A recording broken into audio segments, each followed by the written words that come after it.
Hello guys, word of the day के साथ मैं हूं वज़ीर अज़हर मेहंदी।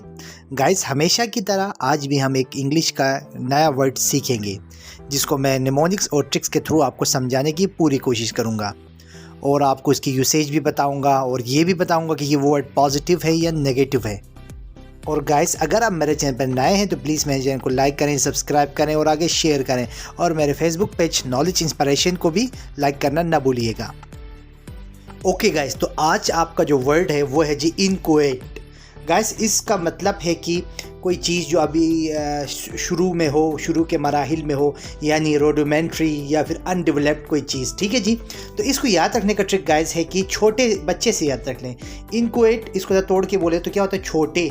इनको छोड़े तो क्या हो रहा है? छोटे बन रहे हैं। तो छोटे बच्चे से आप इसको याद रख सकते हैं। ओके गाइस, अब हम इसकी कुछ सेंटेंसेस देखते हैं। पाकिस्तान है स्टिल इनकोएट डेमोक्रेसी, यानी यहाँ पे कोई कंप्लीट डेमोक्रेसी अभी नहीं आई है।